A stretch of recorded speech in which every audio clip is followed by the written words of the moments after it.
अपने द्वारा किए हुए शुभ अशुभ कर्म का फल मनुष्य को भोगना ही पड़ता है। जैसा कर्म हम करेंगे उसके अनुसार हमें फल भोगना ही पड़ेगा। स्वकर्म सूत्र ग्रथितो हि लोके। इस संसार में हम सब अपने स्वयं के कर्मों में बंधे हुए हैं। निज कर्म प्रताप से जन्म मिले, निज कर्म ही विश्व में जीवन दाता। निज कर्म से शत्रु सखा बनते, निज कर्म से काल भयंकर आता। निज कर्म विपाक के बंधन में फल जीव विभिन्न प्रकार के पाता। इस कारण कर्म ही ईश्वर है, बिना कर्म के ब्रह्मा न विधान बनाता। सीता जी तक को अपने कर्म का फल भोगना पड़ गया। जिस धोबी के अपवाद स्वरूप वाक्यों के कारण भगवान राम ने सीता का त्याग किया, वह धोबी कोई और नहीं, पूर्व जन्म का एक तोता था। पद्म पुराण के पाताल खंड में बताया गया है, एक बार शिरध्वज की पुत्री सीता जी अपनी दासियों के साथ में और सखियों को लेकर के उद्यान में घूमने गई कि वहाँ पर एक वृक्ष के ऊपर में एक शुक और शुकी का जोड़ा, तोता का जोड़ा बैठा था। अब वे दोनों आपस में बातें कर रहे थे कि अयोध्या में राजा दशरथ के यहाँ श्री रामचंद्र जी का अवतार होगा, बड़ी सुंदर उनकी आकृति होगी, बहुत सुंदर दिखेंगे, उन्हीं से सीता जी का विवाह होगा।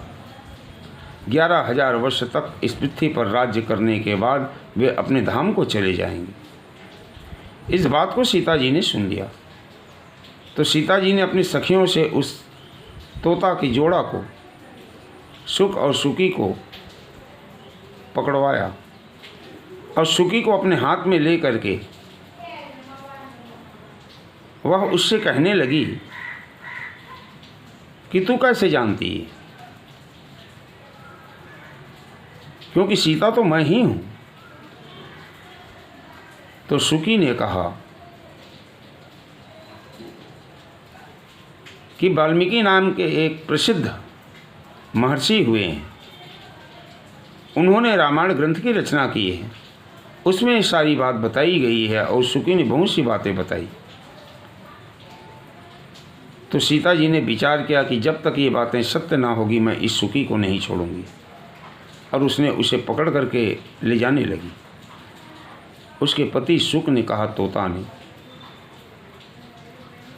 कि मैं अपनी पत्नी के बिना जी नहीं पाऊंगा, मुझे मेरी पत्नी वापस कर दो। सीता ने कहा कि मैं इसे वापस नहीं करूंगी जब तक कि ये बातें सत्य घटित ना हो जाए। तोता ने कहा कि देवी, ये गर्भिणी है, संतान पैदा करेगी, इसके बिना मैं जी नहीं पाऊंगा, इसलिए इसे छोड़ दो। सीता ना मानी तो सुकी ने श्राप दिया कि जिस तरह से आज मैं अपने पति से बिछड़ रही हूँ, उसी तरह से मेरा श्राप है कि एक दिन तुम भी अपने गर्भिणी अवस्था में पति से बिछड़ोगी। और उस सुकी ने अपना प्राण त्याग दिया। वही धोबी के रूप में वह तोता जन्म लिया, जिसके अपवाद के कारण भगवान श्री रामचंद्र जी ने सीता जी का त्याग कर दिया। शास्त्रों ने कहा है कि कर्म के फल से कोई बच नहीं सकता। जो शुभ कर्म करेगा उसे शुभ गति मिलेगी, जो पाप कर्म करेगा उसे उसका फल भोगना ही पड़ेगा। इसलिए अपना कर्म हम संभाल करके ऐसा करें ताकि पाप के फल का भागी होना ना पड़े। इसी जन्म में उस भगवान की प्राप्ति हो, ऐसा कर्म हमें करना चाहिए।